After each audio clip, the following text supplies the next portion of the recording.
Okay, so you know that feeling. Sitting in a job interview, and suddenly there's this immense pressure to perform passion, Hmm. like Nikhil Sharma in Gurugram, facing that question about how passionate he was about digital marketing. Right. Today, we're doing a deep dive into this whole corporate thing, the great passion hunt.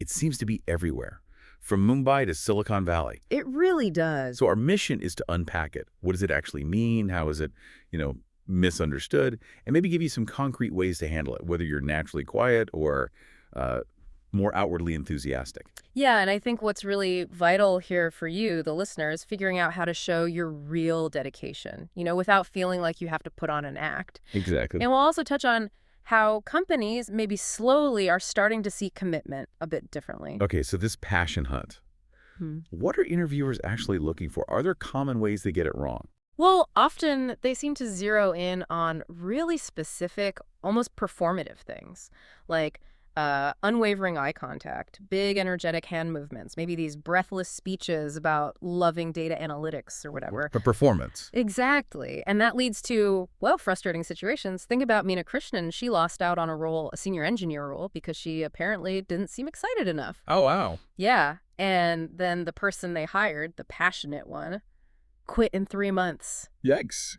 And it connects to a bigger point. Dedication, it just looks different depending on personality, even cultural background. Like Rahul Mehra from Kolkata, he struggled because his background valued modesty, but the interviews expected this very assertive self-promotion. It's kind of a Western bias sometimes. That's a really fair point. But couldn't you argue that for some jobs, maybe client-facing ones or roles needing innovation, that a certain level of outward enthusiasm is actually useful? How do we square that? Yeah, that's true, but it's about seeing that authentic enthusiasm isn't always the loud, performative kind.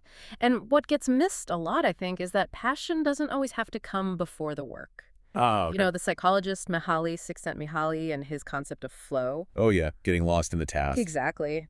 That feeling of deep engagement when a challenge matches your skills. He suggests the enjoyment, the passion, actually grows from stretching yourself, from doing the work. So enjoyment is more of a result, not just the starting point. That definitely makes you rethink passion. Precisely. Think about Neha Reddy. She wasn't thrilled about database optimization initially, but then she started seeing her work improve system performance and, well, genuine excitement developed. Right. Or Ananya Singh, who became this amazing pastry chef, but after she mastered the techniques and saw people loving her food, it's like a cycle. Curiosity, then challenge, then you see the impact, and then comes mastery and real enthusiasm. Okay, so companies want the victory dance before the race has even started. What do? We pulled together some ideas. Let's call it your grand passion performance playbook. Ways to show commitment authentically. Good framework. First, maybe the I just enjoy good work defense.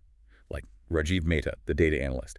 He said Excel doesn't make him want to write poetry. Fair enough. Ah, yeah. But he finds real satisfaction in making order out of chaos. It's about showing you enjoy the actual daily tasks, not just some grand vision. That's a solid approach. It reframes it. Then there's the strategic competence showcase. Anika Shah, a marketing manager, didn't give a big speech about loving marketing. Instead, What does she do? she just calmly described this 18-hour marathon troubleshooting session when a campaign platform crashed. By staying calm while telling the story, she demonstrated tenacity, and the interviewer kind of felt the pressure vicariously. It shifts the emotional burden. Oh, that's clever. Show, don't just tell, with impact. Exactly. And one more, totally different tack. The unrelated hobbies gambit. Vikram Singh, a quiet financial controller. What does he talk about? Let me guess, something incredibly detailed. Competitive chili growing. No way. Yes. He uses it to show patience, precision, attention to detail. It makes him memorable, human. It says a lot about his character without using the word passion once. That's brilliant. So candidates are getting creative, but shouldn't companies also, meet them halfway, broaden how they see commitment? Why is that shift sometimes so slow? Good question. Well, often it's just ingrained hiring habits, maybe a fear of missing the perfect, enthusiastic candidate. But some are changing, like Priya Nair, an HR director. She's focusing more on behaviors, things like curiosity, continuous improvement, rather than just performative excitement. And that actually works out, right? Like Yeah. with Sanjay Krishnamurthy. He was quiet, maybe overlooked elsewhere for lack of energy, Mm-hmm. but he ended up revolutionizing cloud infrastructure for Priya's company. A quiet genius. Exactly. So, like Nikhil finally did, you can explain that your drive comes from seeing results, from refining things, not just from putting on an enthusiastic show. Because real passion, maybe, often looks like quiet competence. So, okay, wrapping this up, what's the main takeaway for you listening? I think it's about finding your way to be authentic, even when the corporate world seems obsessed with this one kind of performed passion. Yeah. Just remember, dedication, success, they come in many styles. You don't always have to be the super exuberant lead actor in the theater of corporate passion. That's a great way to put it. Maybe the real passion, the lasting kind, is sometimes found with the quiet scriptwriters, the meticulous directors, the stage managers who just make everything work behind the scenes. Isn't Yeah. that kind of dedication worth recognizing too?